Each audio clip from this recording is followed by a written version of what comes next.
Bom dia, boa tarde, pessoal. Hoje nós vamos falar sobre patologia da vesícula biliar. Então, vamos lá. Bom, a vesícula biliar, pessoal, macroscopicamente, ela é formada, essas regiões são importantes da gente saber. Então, ela é formada pelo fundo, corpo, tá? E a área do ducto cístico, certo? Esse ducto cístico, ele vai se unir ao ducto hepático comum e eles vão conduzir a bile, certo? A vesícula biliar, ela armazena a bile, mas existem condições em que a gente tem que fazer uma colecistectomia e fica a pergunta, será que daí o indivíduo vai ter indigestão? Não, a vesícula biliar, ela não é essencial. Pode ficar sem, e o indivíduo vai fazer a sua digestão normalmente. O principal tipo de patologia que a gente encontra na vesícula biliar é a colelitíase, ou seja, os cálculos. Esses são a principal mesmo condição que se vê na vesícula biliar. Inclusive os cálculos, eles podem causar obstruções, eles podem causar inflamações e eles podem entrar como um fator, né, predisponente também para o câncer.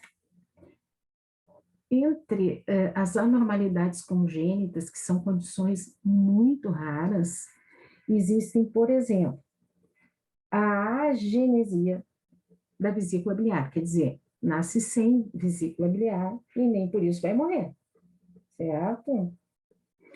Existe a duplicação de vesícula biliar e quando duplicada, ela pode, as duas vesículas podem ter o mesmo ducto cístico ou ductos císticos independentes. Existe a vesícula biliar bilobada, né? Que ela é bilobada através de um septo longitudinal ou transverso, aqui, tá? Existem localizações da vesícula biliar que são aberrantes, mas isso ocorre em 5, 10% da população, como, por exemplo, quando ela se encontra em localização intrahepática. E existe ainda uma dobra no fundo, que a gente chama de invaginação, tá? E que é conhecida como barrete frígio, certo? Então, são condições raras. Vocês vão ver aqui que a gente tem septo, dividindo em 2 lobos, a vesícula biliar. Nessa outra imagem, a gente tem uma vesícula duplicada, e aqui a gente tem 2 ductos císticos, inclusive tem cálculo aqui, né? É uma condição rara, tanto que foi retirada essa figura de um artigo que foi publicado, né, como relato de caso.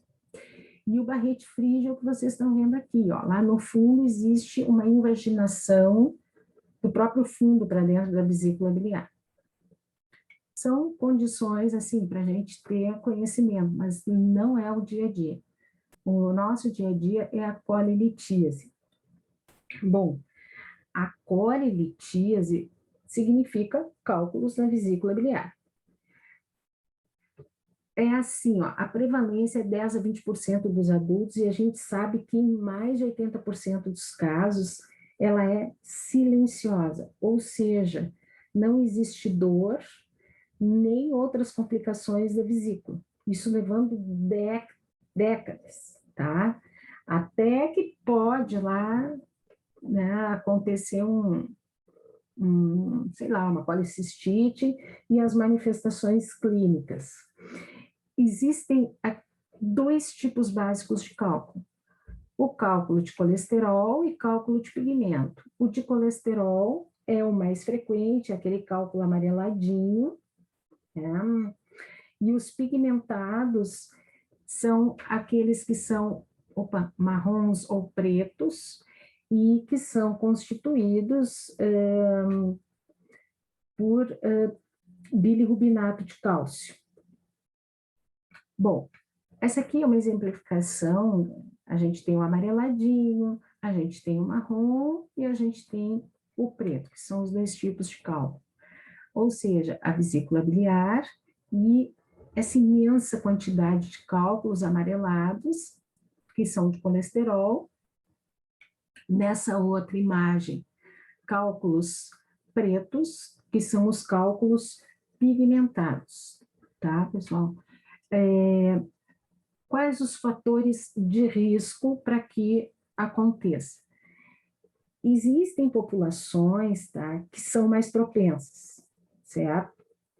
Por exemplo, eles são mais prevalentes nos Estados Unidos, na Europa Ocidental, e mais raros em países em desenvolvimento, certo? E aí, existe uma outra coisa que a gente vai falar para vocês, que é a questão da idade e do sexo. É claro que conforme vai aumentando a idade, lá pelos 40 anos ou mais velho, existe uma maior chance de desenvolver o cálculo e, inclusive, também de ter manifestações. O sexo feminino é mais prevalente também, em qualquer região, qualquer etnia, certo? Existem ali, como a gente viu, fatores ambientais e exposições, como o estrogênio, associado à anticoncepcional oral, associado ao estrogênio produzido na gestação. E existe também uma associação com dislipidemias, a obesidade está associada em síndrome metabólica junto, ou a perda rápida de peso, que também pode influenciar nessa secreção de colesterol biliar. A estase da vesícula biliar, tá, também é uma causa para a produção de cálculos, e a gente tem ainda distúrbios que são hereditários. Existem erros inatos do metabolismo e existem genes que codificam as proteínas dos hepatócitos que vão transportar os lipídios biliares.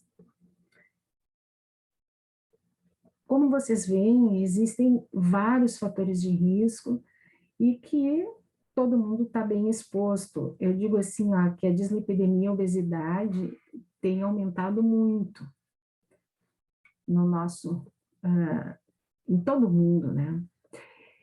Os cálculos de colesterol, como é que eles se formam? O que acontece? O colesterol, ele vai ser solubilizado na bile, por ação dos sais biliares e das lecitinas. Tá? E esses dois atuam como detergentes para o colesterol.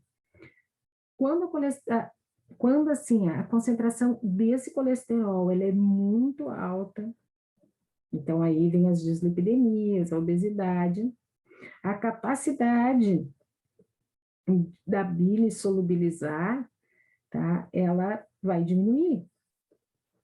E aí pode se formar os cristais monohidratados de colesterol, que vão formar os cálculos amareladinhos.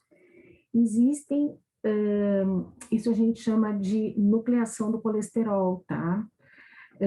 A hipomotilidade da vesícula também proporciona essa supersaturação do colesterol e a aposição, que é a hipersecreção de muco, hipomotilidade e sais de cálcio, tá?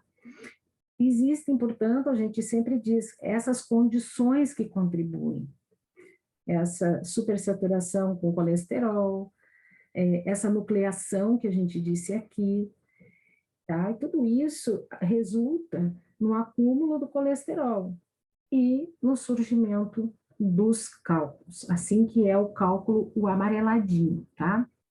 Que é de colesterol. Em geral, esses cálculos de colesterol, eles tendem a ser múltiplos e com menos frequência um cálculo único, mas pode acontecer de ter um cálculo único, inclusive um cálculo bem grandão. Eles são amarelados, podem ser um pouco marronzinho, e pode ser arredondado ou facetado, enfim. 10 a 20% vão ser radiopacos, tá? Os cálculos pigmentados, eles têm outros fatores de risco. Por exemplo, eles aparecem mais em orientais, tá? Eles são, na verdade, uma mistura de sais de cálcio insolúveis de bilirrubina não conjugada, com sais de cálcio inorgânico. Por isso que esses distúrbios também estão associados com níveis de bilirrubina não conjugada elevada. E aí tem uma associação, então, com anemias hemolíticas crônicas, com disfunção de íleo, tá? Que acontece quando a gente faz uma ressecção extensa ou quando tem uma doença inflamatória intestinal, como a doença de Crohn. Ou quando existe uma contaminação de via biliar, tá? Causando um processo inflamatório. A gente pode ter uma infecção por Escherichia coli e pode ter as infecções eumínticas da árvore biliar. Tudo isso causando, né, esse processo. Essa é a forma do cálculo, que é o cálculo escuro, o de pigmento. Eles são pretos e 50 a 75% são radiopacos, são bem mais radiopacos do que o outro. Os marronzinhos aparecem quando a bile infectada. Eles tendem a ser numerosos, também pequenos, e a superfície costuma ser especulada. Bom,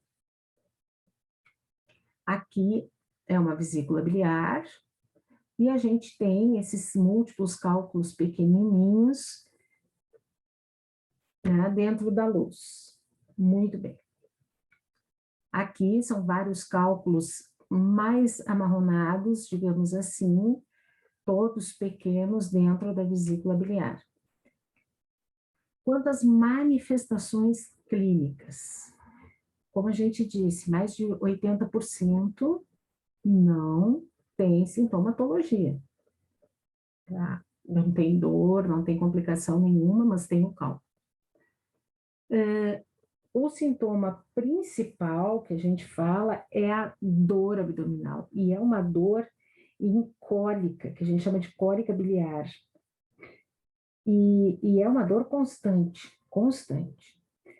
que ocorre geralmente depois que faz uma refeição muito gordurosa, e que vai forçar o cálculo contra a saída da vesícula biliar. E isso aumenta a pressão no órgão e causa dor. Essa dor é uma dor que dá no quadrante superior, ou quadrante externo direito, e em região epigástrica. A dor pode sair desse lugarzinho e ter uma irradiação tanto para o ombro quanto para a região dorsal. Tudo bem. Ainda em associação, a gente pode ter complicações do cálculo. Pode haver o desenvolvimento da colicistite aguda e crônica, a formação de empiema e até de abscesso. A vesícula biliar, ela pode perfurar, fazer fístula com outros órgãos, também pode ter inflamação, com colangite, colestase, pancreatite, ilho biliar, que é a síndrome de Beauveret, e carcinoma de vias biliares também. O que acontece, pessoal? O cálculo pode gerar uma obstrução intestinal, que é esse ilho aí biliar que a gente costuma falar. A maior chance de obstruir os ductos são os cálculos pequenos e o barro biliar, e não os cálculos maiores, certo? Bom, entre as complicações de um cálculo, a gente falou que pode acontecer a inflamação da vesícula biliar. Esta inflamação, ela pode ser aguda superposta em crônica, que a gente fala, que tem os dois tipos celulares, neutrófilos, linfócitos, quase sempre vem associada com colitíase. Essa aguda aqui, ó, em 90% dos casos, tem obstrução ou do colo da vesícula, ali onde tem o ducto cístico, ou do ducto cístico, assim, bem no ducto cístico, por um cálculo, e isso é uma emergência para vocês, principalmente para quem estiver mesmo em emergência, certo? Isso vocês vão ver, é uma dor muito forte, às vezes tem que usar até morfina nesses pacientes. A calculosa, 90% dos casos, e a acalculosa, quer dizer, não desenvolve cálculos, aparece em 10% dos casos de colicistite aguda, calculosa. A patogênese é mais ou menos assim, dessa colicistite aguda calculosa. A gente tem obstrução. Certo? Aí, a gente tem ativação de fosfolipases da mucosa, que vão atuar ou hidrolisar as lisolecitinas, que são bem importantes, tóxicas, e a camada aquela de muco e proteínas que dão proteção, ela é perdida, e ocorre lesão epitelial através dos sais biliares. Com a obstrução, ocorre também a formação das prostaglandinas, consequentemente, um processo inflamatório. Pode haver na parede edema, tensão, e esse processo causar uma isquemia. Pode acontecer isso aí, certo? A prostaglandina vai contribuir muito para a inflamação na mucosa e para a inflamação mural, quer dizer, mucosa, parede também. E a gente pode ter aqui, ó, com a distensão que acontece na vesícula, esse edema e uma diminuição do fluxo sanguíneo. E por isso ocorre isquemia. É a explicação que a gente vai ter para isso aí. Muito bem, essa é a nossa calculose. A acalculose aguda, quer dizer, não tem cálculo, se supõe, na verdade, ela pode ter um barro biliar, ou uma bile mais viscosa, ou um muco mais excessivo, maior quantidade. E muitas vezes ela resulta de isquemia, porque a artéria cística é uma artéria sem circulação colateral, tá? Que vai fazer com que ocorra edema, aquele edema que a gente falou, e estase também. E aí, todos esses fatores, um paciente que fez um choque, um paciente que está em sepse, um grande queimado, ou infecções por estáfilo, por exemplo, vão se unir a essa obstrução acalculosa pelo barro, por exemplo, e vão produzir a isquemia. E a isquemia que entra como uma principal, digamos assim, causa, tá? A lama biliar onde está aqui? O barro biliar, ou lama biliar, como a gente fala, é um acúmulo de microcristais de colesterol, tá bom? Esses são os nossos fatores de risco. Então, vocês estão vendo o motivo da colicistite aguda calculosa e da acalculosa. Macroscopicamente, a gente vai ter o seguinte: a vesícula, normalmente, ela aumenta de volume, ela tem áreas de hemorragia na parede, necrose da parede, necrose da mucosa. A serose acaba fazendo depósitos de fibrina. O cálculo pode estar lá dentro da vesícula, e a gente identifica, claro, esse cálculo. Como vocês veem, tem muita coisa. Às vezes a vesícula é imensa e está bem espessada, e o pessoal até fica muito preocupado com o diagnóstico diferencial de câncer. Mas a colicistite aguda, ela faz aquela colicistite bem distendida com espessamento, que é o fator que dá, né, aquela impressão. Então, na micro, o que a gente vai ver? A gente vê um infiltrado inflamatório agudo, principalmente neutrofílico. Pode ter área de necrose, pode, e pode ter muita hemorragia, congestão. Existe aqui, ó, quando existe pus puro, a gente chama de empiema da vesícula biliar. Quando a gente tem um conteúdo que é necrótico, o órgão fica verde, enegrecido, a gente chama de colicistite gangrenose. Muitas vezes tem perfurações, perfuração pequena ou perfuração grande. Tá bem? E quando a gente tem ainda agentes que formam gás, por exemplo, o Clostridium ou coliformes, a gente tem a colicistite enfisematosa aguda. Olha aqui, é uma vesícula que está bastante aumentada, a gente vê que ela tem áreas de congestão, provavelmente aqui essa área enegrecida é de necrose. Não dá para ter certeza se aqui é depósito de fibrina, mas provavelmente deve ser, já tem necrose aqui.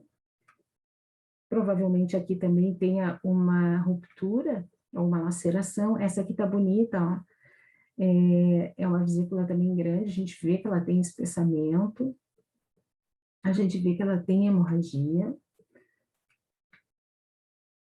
Essa aqui também, para mim, ela tá um pouco difícil, mas aqui a gente visualiza de novo os cálculos, isso num raio-x para identificar.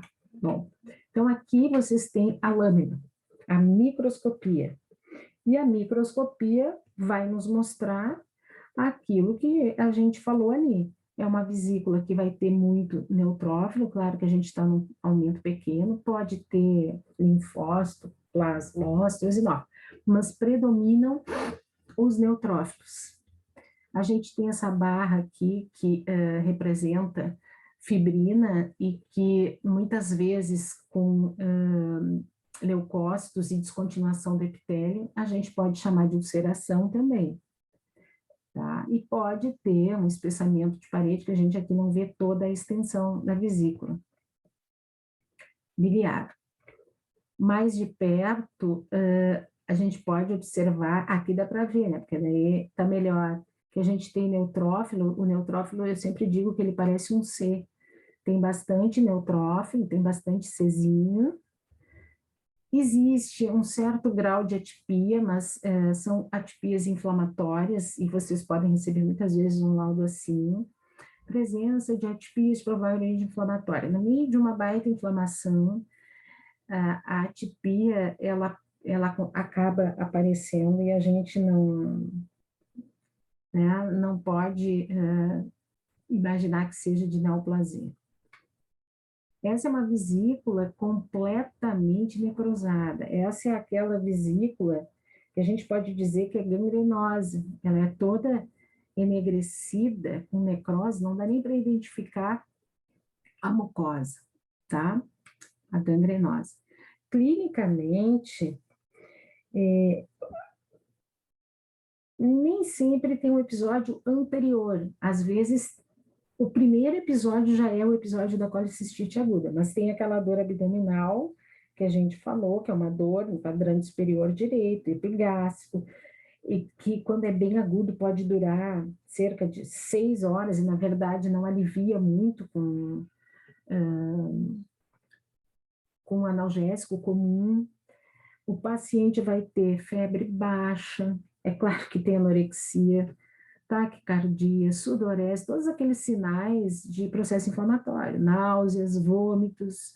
Aí vocês fazem um hemograma, tem leucocitose, a fosfatase alcalina, que é uma enzima hepática, também está aumentada, as bilirrubinas estão aumentadas por obstrução biliar, e o quadro da acalculosa pode ser, muitas vezes, não tão significativo como o da calculose. Eles são mais insidiosos, digamos assim. Vão mais lentamente. E aí, a gente, para fazer o diagnóstico, pode ter um pouquinho mais de dificuldade, tá? A colicistite crônica é quando a gente tem um processo inflamatório crônico. Então, se é crônico, predominam linfócitos, macrófagos, se associa a colelitise em 90% dos casos, e o paciente pode ter tido anteriormente, digamos assim, surtos repetidos de colicistite aguda mais leve, certo? Pode ter. Tranquilo. Muito bem. Morfologicamente falando, a colicistite crônica, ela, às vezes, não existe um aumento tão grande da vesícula biliar, pode também estar bem aumentada, bem espessada, a serosa mais opaca. E na microscopia, o que a gente vê? O infiltrado inflamatório crônico, linfomononuclear, fibrose, os seios de Rokitansky, a Aschoff, que às vezes confunde a gente com outras condições aí, né, que é a saculação do epitélio da mucosa da parede, que a gente fala, que pode acontecer. Associado, muitas vezes, a gente encontra colesterolose. O que é colesterolose? São depósitos de éster de colesterol na vesícula biliar, que eles se depositam, eles são englobados pelo macrófago e vão se depositar lá, principalmente na mucosa. Tá? Existem os pólipos, que acometem também a vesícula biliar, a gente pode ter pólipo de colesterolose, e a gente pode ter pólipos inflamatórios. Ela pode também ter adenomas. O que são adenomas? São neoplasias benignas de origem glandular e que sempre contém displasia. Pode ser de baixo grau ou alto grau. Essa é uma vesícula de colicistite crônica. Ela não está até, ela tem um leve espessamento, tá? Algumas áreas de hemorragia. Aqui são pólipos de colesterol, tá? Distribuídos. E aí a gente dá como pólipo de colesterol.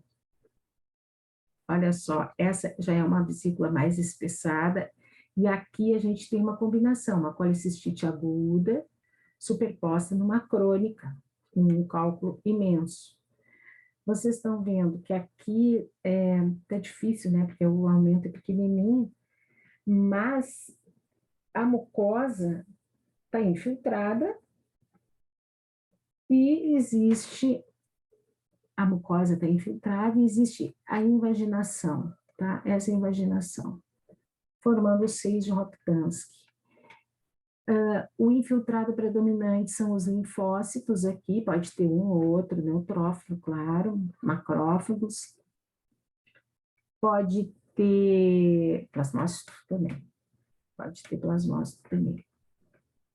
Em algumas condições, a gente encontra uma invaginação da mucosa aqui, ó, que parece que também está formando seio de Rokitansky, isso também acontece. Essa vesícula está muito bonita, pessoal. Essa vesícula é uma colicistite crônica e todos esses pontinhos amarelados na mucosa são depósitos de éster de colesterol. A gente sabe que a vesícula biliar, né, ela ela tem mucosa, ela não tem submucosa, ela tem lâmina própria, tem camada muscular, tem serose e adiposo. E na mucosa a gente pode identificar essas áreas que a gente chama de pontos amarelados, que a gente visualiza na micro como depósitos de éster de colesterol, que representam esse histiócito aqui, ó, contendo o dentro, que a gente vê que é meio rosadinho, o colesterol e aqui o núcleo. Essa está muito bonita, tem bastante depósito de éster de colesterol, é um belo exemplo, tá? E aqui está a mucosa da vesícula biliar. Existem variantes, existe a vesícula em porcelana. O que é isso? É quando existe calcificação extensa na parede da vesícula, tá? Ela é bem extensa, difusa, e quando a gente tem uma vesícula nessa condição, deve pensar em afastar um carcinoma. Mas é uma vesícula bem diferente, ela fica toda endurecida, atrófica, ela é bem porcelana mesmo. E existe a policistite xantogranulomatose, em que a parede está bem espessada, a vesícula ela está mais encolhidinha e pode ter focos de necrose, hemorragia, mas predominam histiócitos xantomatosos nessa condição na parede, vários histiócitos xantomatosos, tá? Aqui deve ser a vesícula em porcelana, muito bem, e essa é a vesícula em porcelana. Ela fica toda branquinha, cheia de calcificações, tanto por fora quanto por dentro. Aqui, ó, vocês estão vendo que essa é a parede, aqui são as calcificações distribuídas. É uma condição que deve alertar, principalmente o paciente mais velho, para dar uma investigada no exame, na patologia, se existe alguma glândula maligna ou não associada, tá? Mas pode ser só uma vesícula em porcelana, a gente chama de esclerotrófica, porque ela tem essa esclerose, essa fibrose intensa e tem atrofia da mucosa. Clinicamente, na crônica, existe dor abdominal recorrente. Também tem náusea, principalmente depois que come, tem vômitos, tem essa intolerância aos alimentos que são ricos em gorduras e lipídios. Como eu disse, a vesícula biliar, ela pode ter adenomas, tá? Tubulares, papilares e túbulo-papilares. E os adenomas são lesões que contêm, como é que a gente diz? Como eu já falei, displasia, que pode ser baixo grau ou alto grau. E existem também adenomiomas. Esses adenomiomas são lesões císticas, nodulares, mas com áreas císticas, que ocorrem principalmente no fundo da vesícula biliar. Tá? São lesões benignas.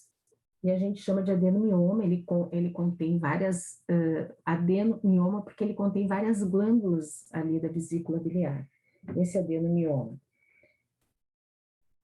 São duas condições benignas que eventualmente a gente encontra. Isso aqui é um adenomioma. Tá? Não, desculpa.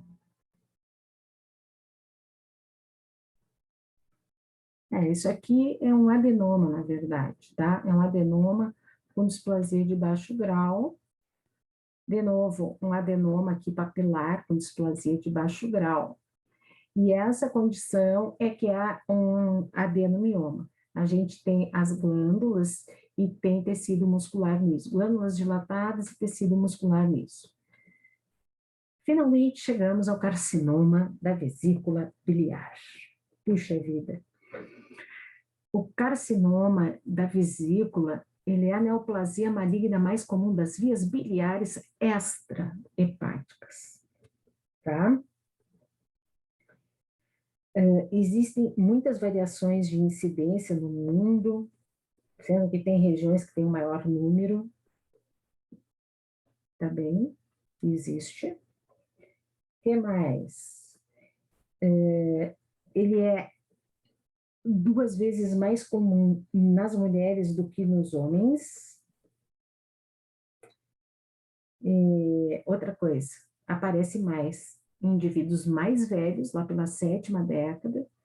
A colilitíase entra como um fator de risco, assim como infecções da vesícula biliar, elas também entram como um fator adicional. A gente sempre diz que é um fator predisponente,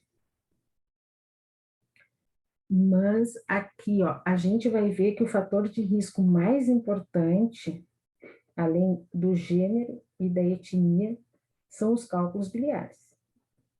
Não tem pá, tá? Cálculo biliar entra ali.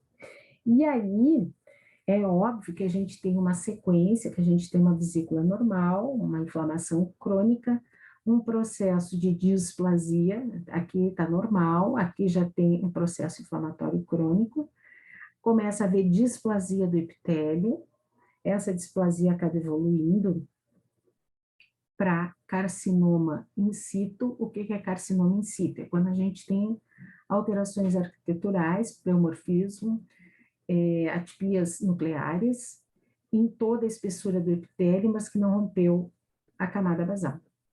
E, finalmente, a gente tem o carcinoma invasivo. A gente sabe que existem várias mutações envolvidas. O P53, que é um deles, é que está sempre envolvido nisso aí. O COX-2 está super expresso também.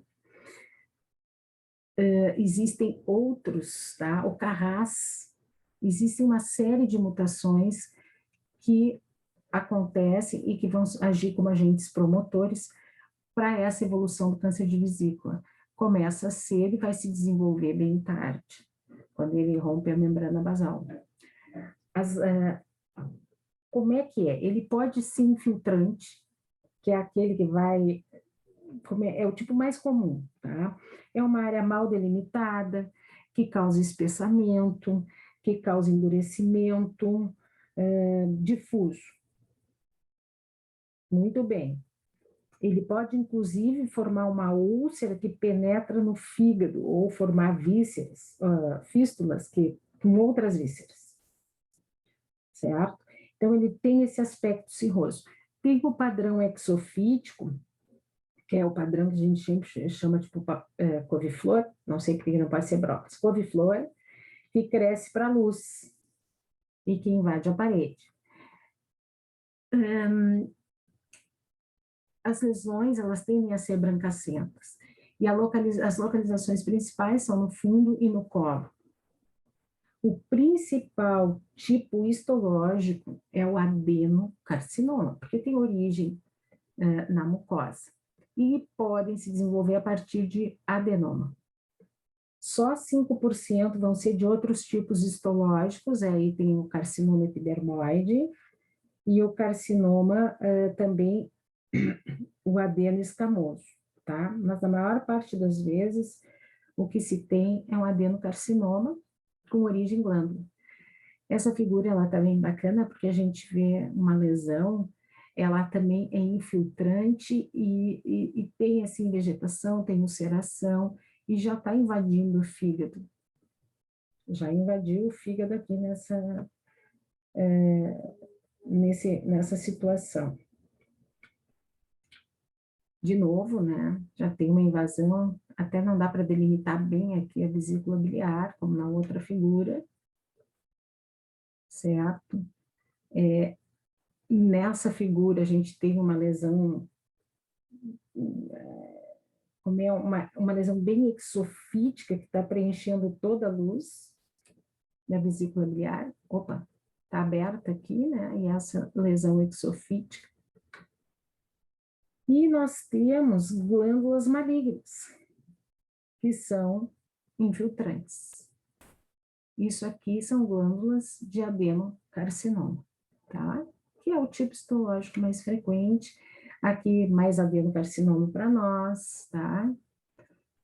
Ele pode ficar nos tipos um pouquinho diferentes.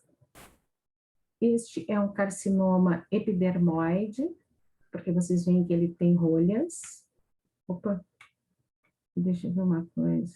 Esse aqui não tem um componente adenoscamoso.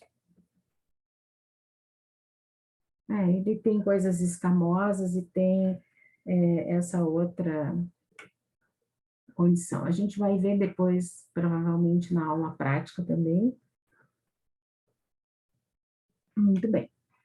A disseminação por contiguidade, através do cisco e dos ductos biliares, e para o parênquima hepático, como a gente viu. Para os linfonodos porto-hepáticos, e as metástases à distância vão ser para o peritônio, trato gastrointestinal, para o pulmão também. Tá? São as localizações. Os sintomas, eles são sintomas, assim, de evolução insidiosa e muito semelhantes ao da colecistite, né? A gente não pode, da colelitíase, que é dor, o paciente pode ter anorexia, náusea, vômito, icterícia. São os sintomas muito semelhantes que estão aqui, ó, tá? 80% do diagnóstico dos casos de câncer de vesícula, eles acontecem depois que ela foi operada. Foi operada por cálculo ou por colecistite e a gente identifica uma lesão. E o paciente pode ter essas manifestações e ficar uma coisa confusa, se é de colecistite, se é de neoplasia. Então, pessoal, é mais ou menos isso que a gente tinha para falar sobre lesões de vesícula biliar. Espero que tenham aproveitado um pouco desse resumão e depois a gente reforça na aula prática. Tchau, pessoal, até a próxima.